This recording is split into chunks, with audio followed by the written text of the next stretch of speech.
जय यीशु। प्रभु यीशु के सामर्थ्यवान नाम पर और एक बार आप सभी लोगों को बड़े प्यार से फादर अभिवादन करते हैं। बाइबल तीर्थ यात्रा के आज हम 161वां दिन की व्याख्या में हैं। हमारे पास 4 अध्याय है। राजाओं के दूसरे ग्रंथ के 2 अध्याय 8 और 9, स्तोत्र संघ 119 और कुरिन्थियों के दूसरे पत्र के 12वां अध्याय। राजाओं के दूसरे ग्रंथ में सबसे पहले हम शूनेमी स्त्री के बारे में पढ़ते हैं, जिसको 14 अध्याय में हम देख चुके हैं। पति पत्नी धर्मी है, उदार है, एलीशा नबी की मदद की थी और उनका काफ़ी सम्मान आदर किया है, और इसलिए उनके बेटे के मृत्यु होने पर एलीशा किस तरह प्रभु से प्रार्थना करते हैं और उस बेटे को जीवन दान दिलाए हैं, वो हम देख चुके हैं। आज 8वां अध्याय में हम इस तरह पढ़ते हैं। एलीशा ने उस स्त्री से जिसके पुत्र को उसने जीवित कर दिया था, वो कहा था, तुम परिवार सहित कहीं जाकर प्रवासी के रूप में रहो, क्योंकि प्रभु के विधान से अकाल पड़ने वाला है, देश में 7 वर्ष तक रहेगा। तो वो स्त्री ने ईश्वर भक्त के ये परामर्श के अनुसार चला गया और फिलिस्तीयों के देश में प्रवासी के रूप में 7 वर्ष रहे और उसके बाद अब वापस आए। तो लिखा है वचन 3 में, 7 वर्ष बीतने पर फिलिस्तीयों के देश से लौटी अपने घर तथा अपने खेत पुनः प्राप्त करने राजा के पास गई। तो वो किसी और के पास चला गया था शायद, क्योंकि 7 साल से वो खाली थे और अब उसको वापस पाने के लिए राजा के पास गया। उस समय कुछ और घटना हो रही है।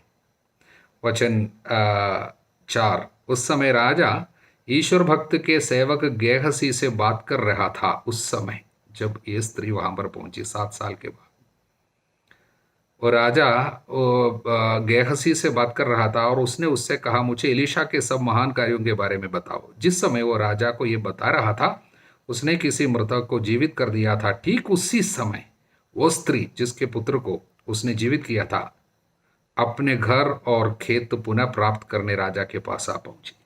उसी वक्त, हालेलुया।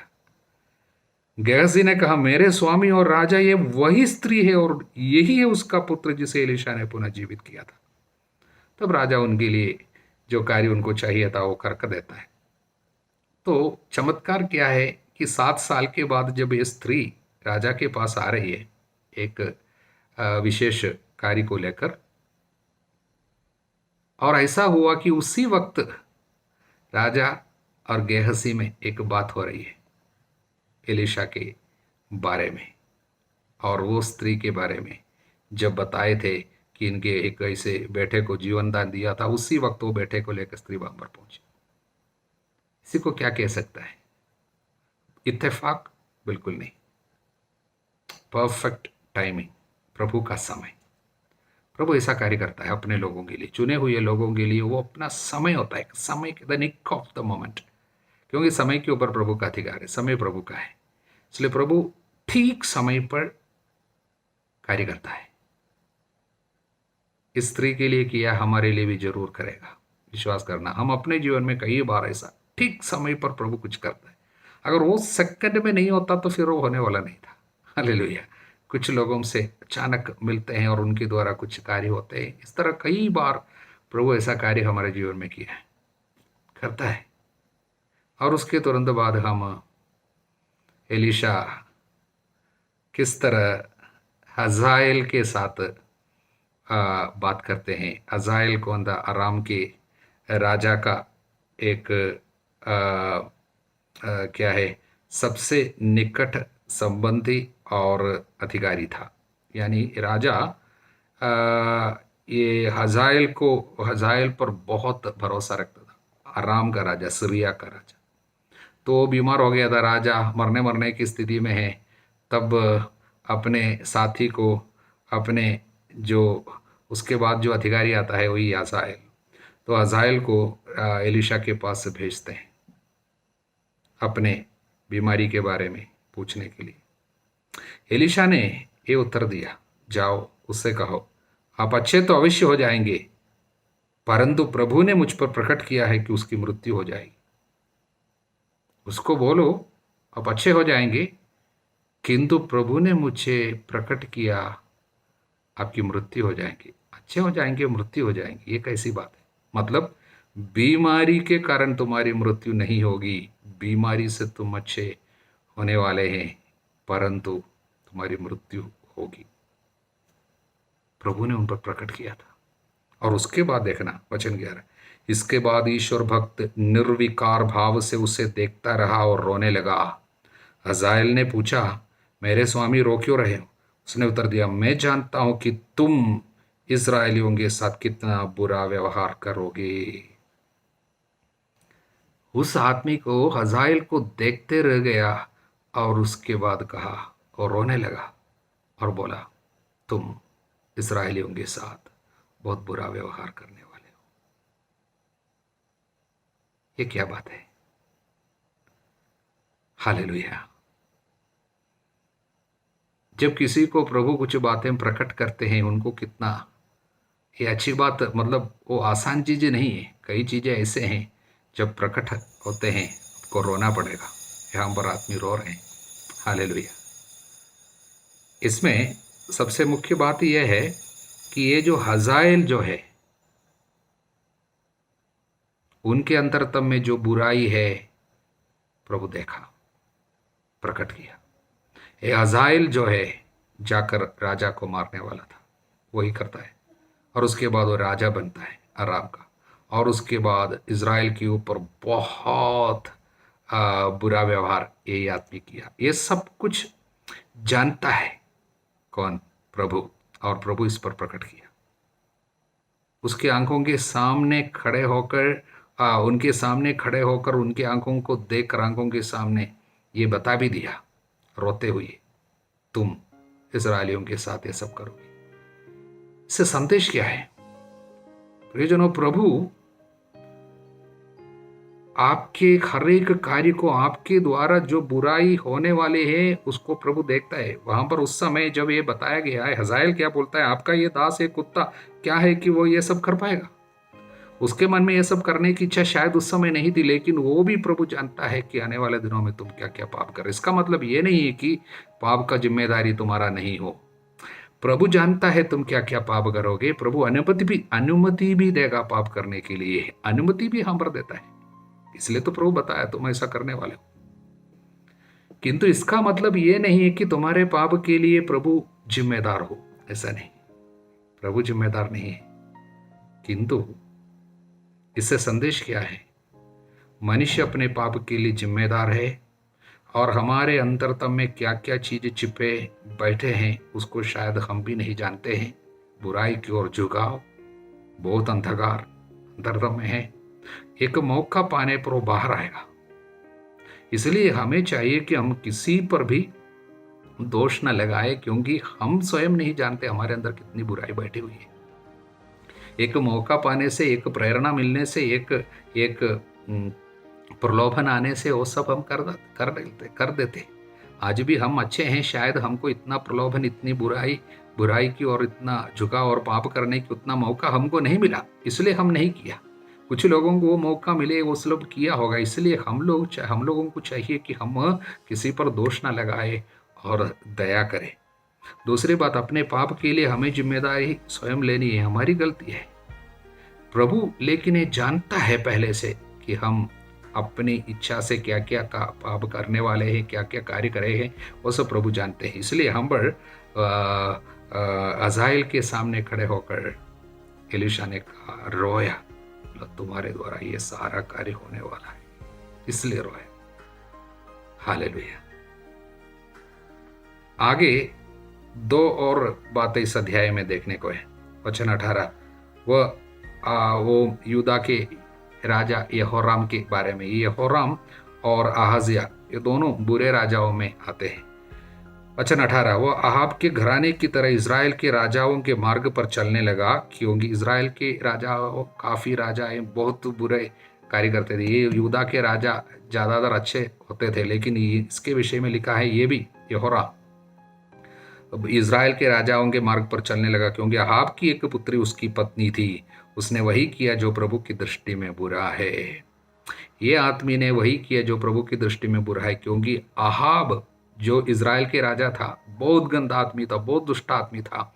और उसके बेटी के साथ उसने अहाब की एक पुत्री के साथ इसने शादी किया था, इसलिए ये भी गंदगी में जाने लगा। देखिए, शादी गलत आदमी के साथ करने के कारण ये राजा बहुत गंदगी में, गलत रास्ते पे, बहुत बुराई पे चले गए। यही बात यूदा के अगला राजा अहज्या के बारे में लिखा है, वचन 27। अहज्या भी अहाब के घराने के मार्ग पर चलता था, क्योंकि अहाब के घराने से उसका वैवाहिक संबंध था। उसने अहाब के घराने की तरह वही किया जो ईश्वर की दृष्टि में बुराई से। संदेश क्या आता है कि बुरे मतलब शादी अगर गलत व्यक्ति के साथ होती है, आपके जीवन में, आपके परिवार में, आपके घराने पे ऐसे काफ़ी दौर्भाग्य, बुराई और विपत्तियाँ आए, जरूर आएगी। इसलिए सावधानी से जीवन साथी को चुनना, प्रार्थना के साथ प्रभु जिनको चाहते हैं, क्योंकि ये दोनों आदमी लोग गलत लड़कियों से शादी करने के कारण इन लोग स्वयं पाप में, बहुत बुराई में फंस गए। जब राजा स्वयं पाप में पड़ते हैं तब पूरे देश की हालत बुरी होती है। इसके सब कारण वैवाहिक संबंध गलत आदमी के साथ ही, इसलिए सावधान रहना है। इसलिए जल्दीबाजी में शादी करना, किसी को भगा कर ले जाना, यह सब खानदान पे बर्बादी लाती है। सावधान रहनी चाहिए। राजाओं के दूसरे ग्रंथ के 9वां अध्याय में हम येहू के विषय में पढ़ते हैं, जिनको इजराइल के राजा के रूप में प्रभु चुना और उसको इस्तेमाल करते हैं, विशेष रूप से एक कार्य के लिए। भले ही वो धर्मी आदमी नहीं रहा, फिर भी उसको प्रभु इस्तेमाल किया अहाब के खानदान के ऊपर न्याय करने के लिए। अहाब इजराइल का एक बहुत ही विधर्मी राजा रहा, हम देख चुके हैं, और उनके पूरे खानदान के ऊपर विपत्ति आ रही है इस अध्याय में। वास्तव में राजाओं के पहले ग्रंथ की 21वां अध्याय में नबी एलिया के मुंह से प्रभु ने भविष्यवाणी की थी। क्या किया? अहाब के परिवार के ऊपर आएंगे, विशेषकर उसकी पत्नी, उसका नाम है इजाबेल। वो स्त्री सबसे खतरनाक कार्य किया। बाल देवता की पूजा सब उसी ने करवाई, और प्रभु के नबियों की हत्या इसी ने कराई। नाबोत की हत्या इस स्त्री ने ही करवाई। अपने पति को, अपने संतानों को सब मूर्ति पूजा के रास्ते पे इसी ने उकसाई। इसलिए उस स्त्री का अंत बहुत खराब। उसके लाश कुत्ते खाए। हालेलुया। इसलिए वो 9वां अध्याय में वो जो भी बातें उनके विषय में बताएगी वो सब पूरा हो रहे हैं। उसके लिए येहू को प्रभु इस्तेमाल किया। ये बात वास्तव में ये स्त्री इजाबेल जो है, उसके विषय में और कुछ बातें हम पढ़ते हैं प्रकाशना ग्रंथ में अध्याय 2 वचन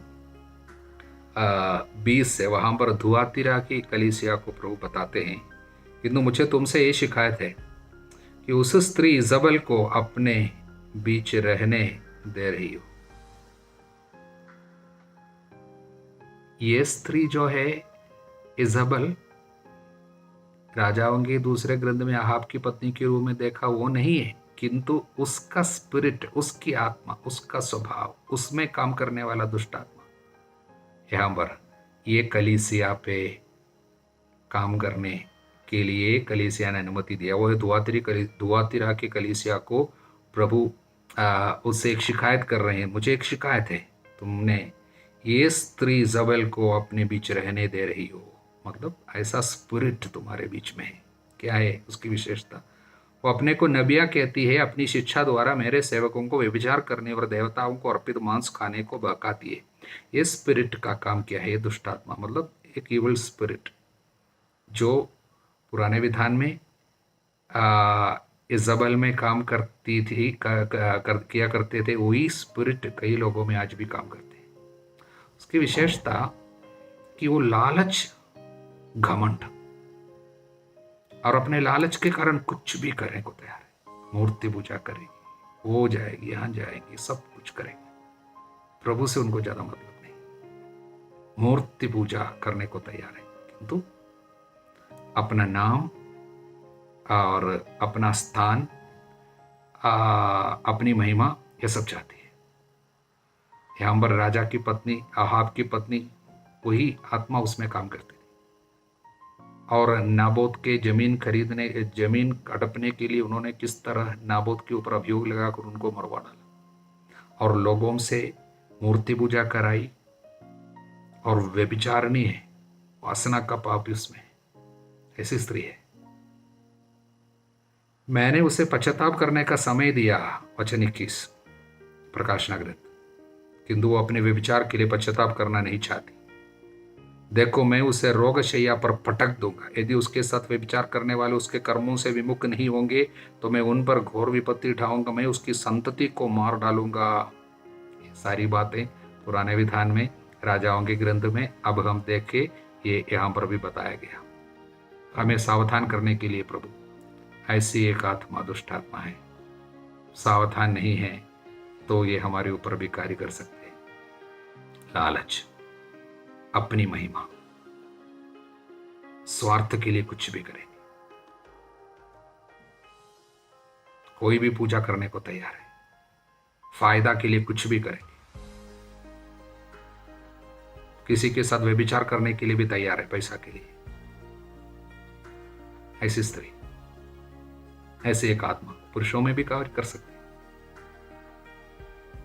हालेलुया। इसलिए इससे सावधान रहने के लिए प्रभु बताते हो, नहीं तो उसका अंत बहुत खराब होगा।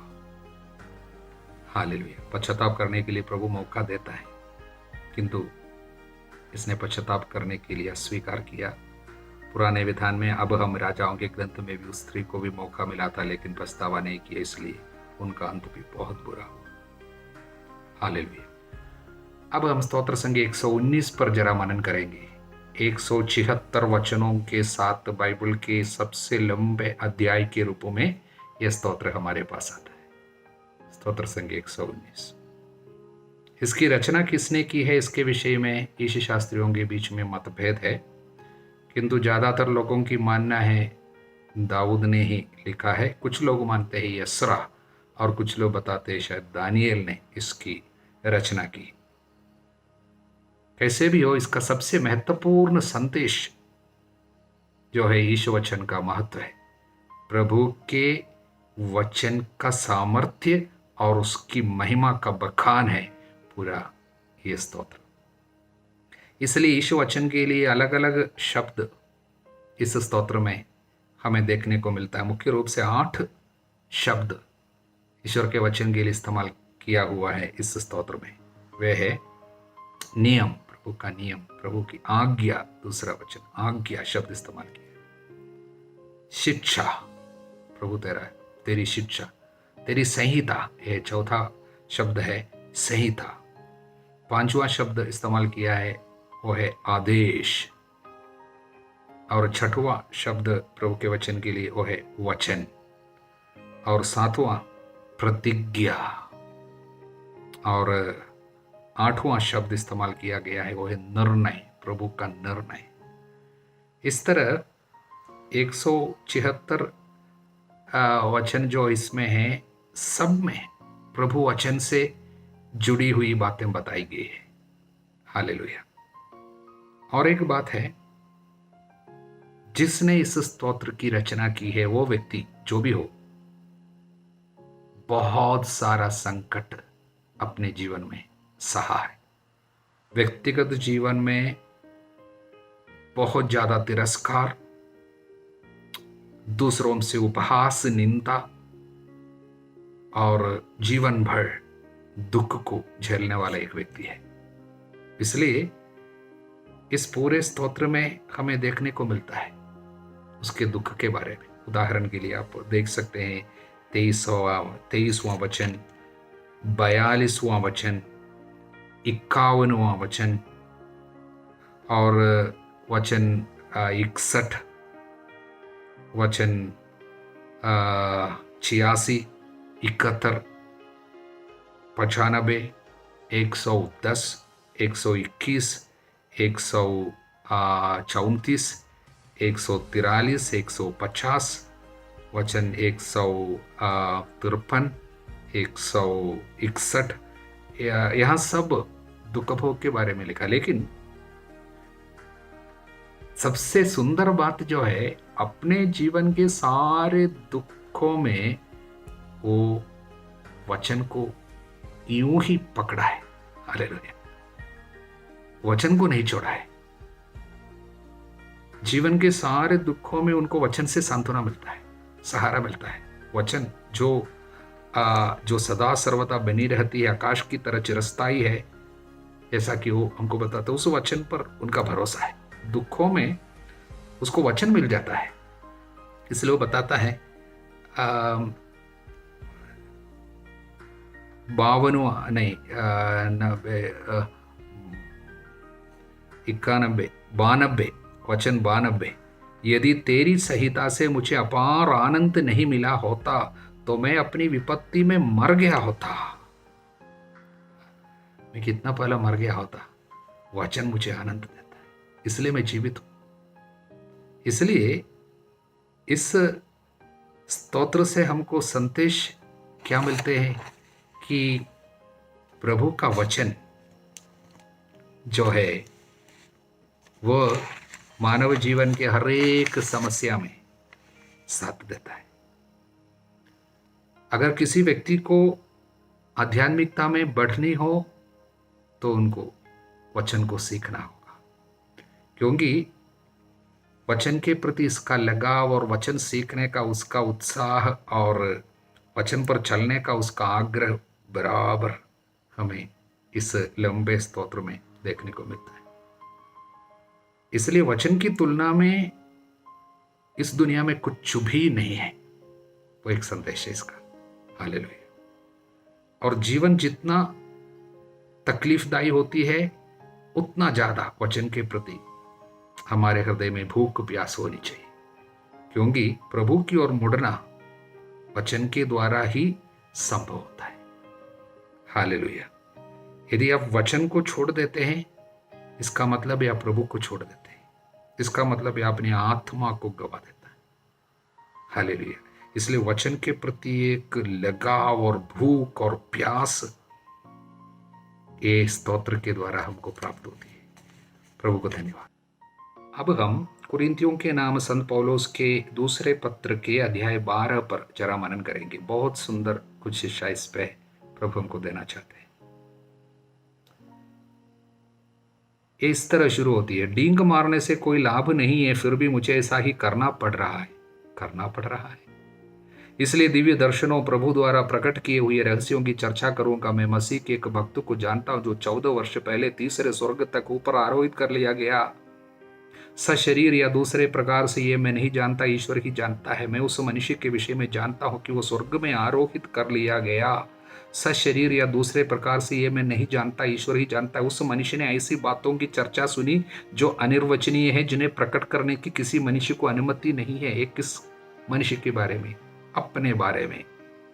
संत पौलुस अपने विषय में कह रहे, स्वर्ग तक, तीसरे स्वर्ग तक, यानी स्वर्ग की ऊंचाई तक, जहां पर प्रभु है वहां तक उठा लिया गया था। स्वर्ग का अनुभव उनको मिला 14 साल पहले, किंतु एक को बार भी उसके विषय में प्रकट नहीं किया था।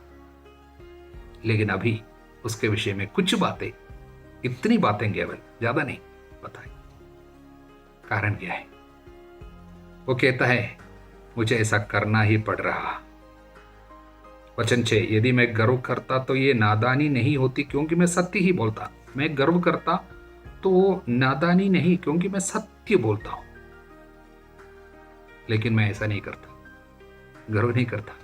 गर्व कर सकता हूं, क्योंकि अन्य किसी भी व्यक्ति को जो चीज नहीं मिला वो सारी बातें उनको मिला है, लेकिन गर्व नहीं करता।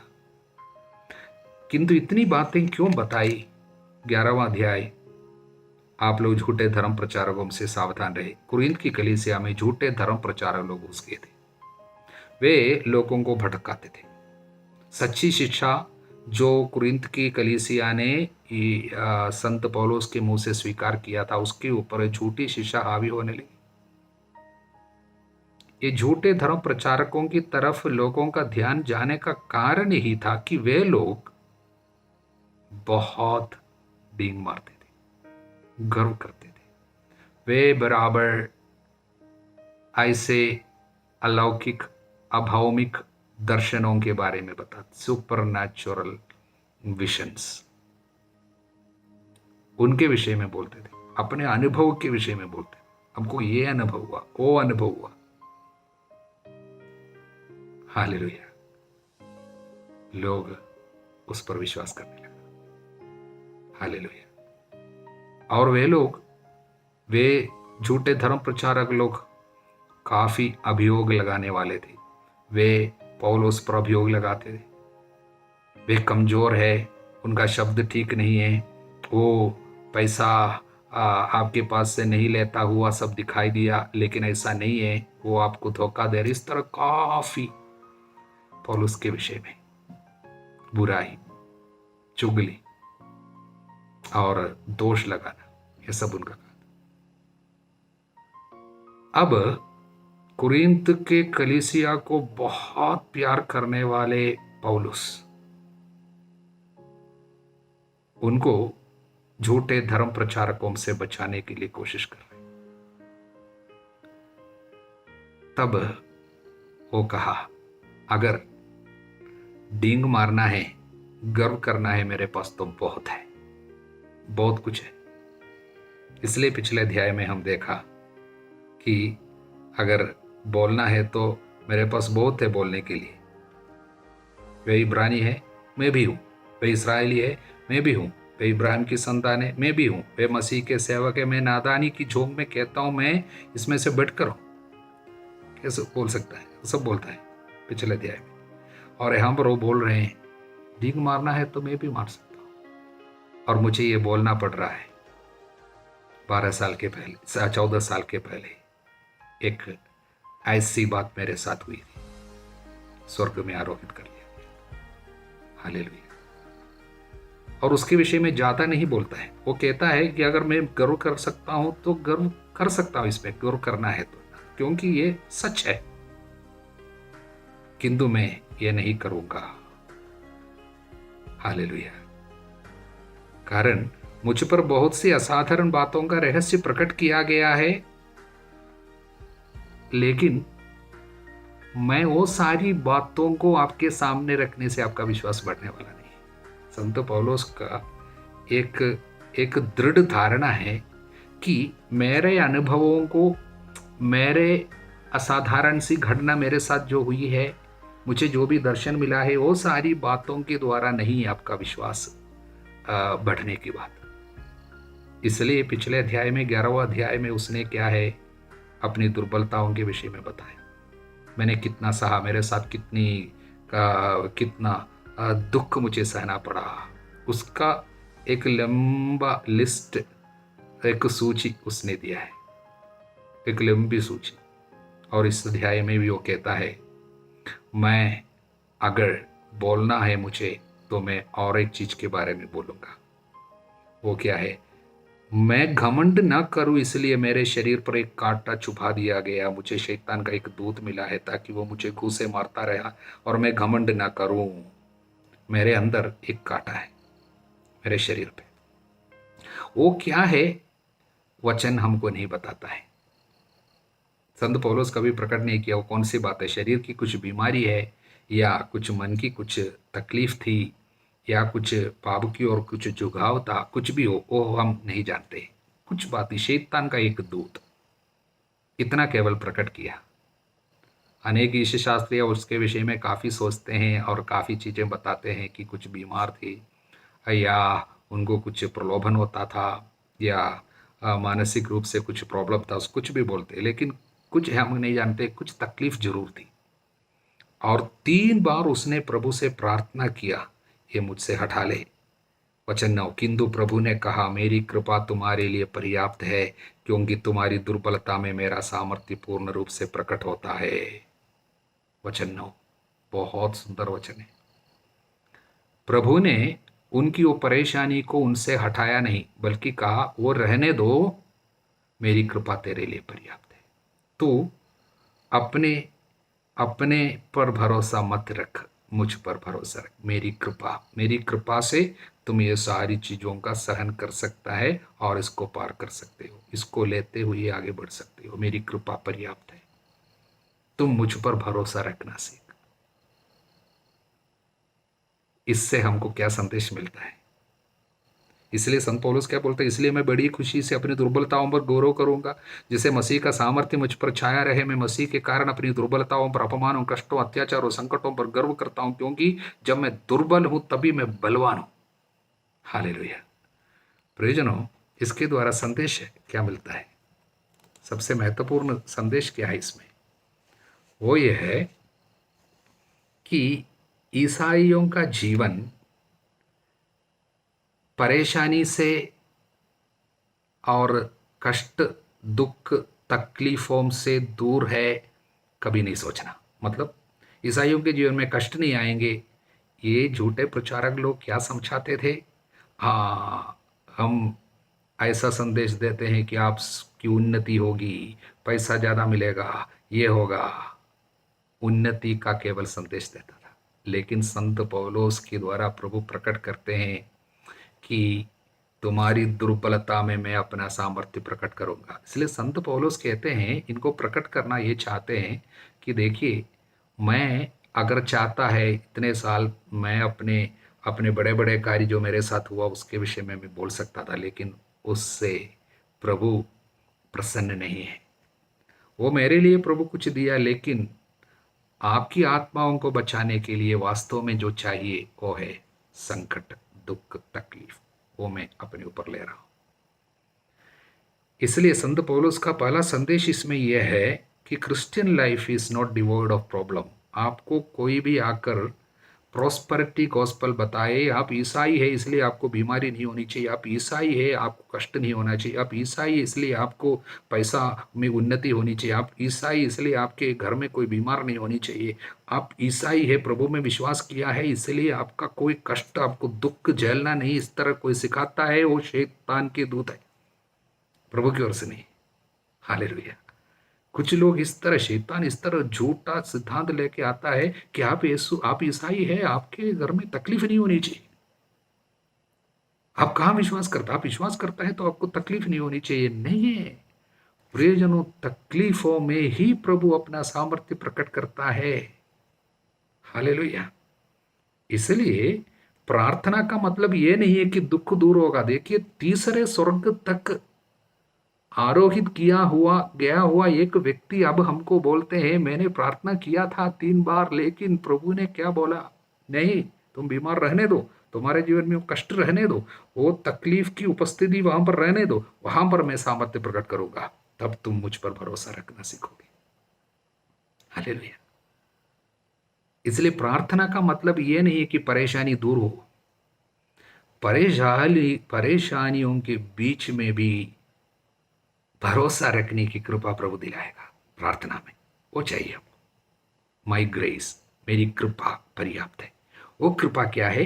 तकलीफों के बीच में भी सहने की शक्ति, परेशानियों को प्यार से उठाने की कृपा, जीवन के सारे तकलीफों में हिम्मत न हारने की कृपा, वहां पर सच्चे आशीर्वाद है। हालेलुया। इसलिए प्रभु की वो कृपा जीवन के हर एक तकलीफ का सामना करने के लिए हमको सहायता करती है। हालेलुया। इसलिए जीवन में होने वाले दुख ही वास्तव में ज्यादा हमारी मदद करती है। हालेलुया। कष्ट की हमारी मदद करती है। इसलिए संत पौलुस कहता है, मैं अपने कष्टों में गर्व करता हूं। वास्तव में हम सब जो गिरते हैं वो हमारी दुर्बलता में नहीं, बल्कि हमारे सामर्थ्य, जिस एरिया में हमारा सामर्थ्य वहां पर ज़्यादा हम लोग शायद गिर जाते हैं, क्योंकि हम लोग सोचते हैं कि हाँ हमारे पास ये है, हम ठीक है हमारे पास, इसलिए हमारे जिस एरिया में हमको ज़्यादा सामर्थ्य उस एरिया में ज़्यादा हम पाप करते हैं। दुर्बलता की एरिया में हम लोग भरोसा रखते हैं प्रभु पर, वहां पर ज़्यादा गिरता नहीं। इसलिए जीवन के हर एक पहलू में प्रभु पर भरोसा रखते हुए, उनकी हमारी कमजोरी को स्वीकार करते हुए, उनकी कृपा पर भरोसा रखते हुए आगे बढ़ना संत पौलुस की एक बहुत सुंदर शिक्षा है 12वें अध्याय में। इसलिए ये कभी नहीं सोचना हमारे जीवन में दुख नहीं आना चाहिए, क्योंकि हम प्रार्थना करते हैं, हम बहुत प्रार्थना करने वाला व्यक्ति, हमारे जीवन में कष्ट क्यों आता है, इस तरह कभी नहीं सोचना। और किसी के जीवन में तकलीफ आता है तो ये नहीं सोचना वो पापी है इसलिए है। किसी के जीवन में परेशानी आती है तो कभी नहीं सोचना इसने कुछ जरूर पाप किया है। प्रियजनों, परेशानी केवल पाप से नहीं आता है, यहां पर देखिए संत पौलुस को प्रभु कहता, मेरी कृपा और तुम्हारी दुर्बलता में मेरा सामर्थ्य प्रकट होगा। मेरा सामर्थ्य को प्रकट करने के लिए मुझे तेरी दुर्बलता को इस्तेमाल करना होगा। इसलिए कमजोरी, परेशानी, दुख, तकलीफ ये सब हमारे जीवन में आ सकती है। प्रभु को धन्यवाद। Hallelujah, hallelujah, hallelujah. सर्वशक्तिमान ईश्वर पिता, पुत्र, पवित्र आत्मा आपको आशीर्वाद प्रदान करें।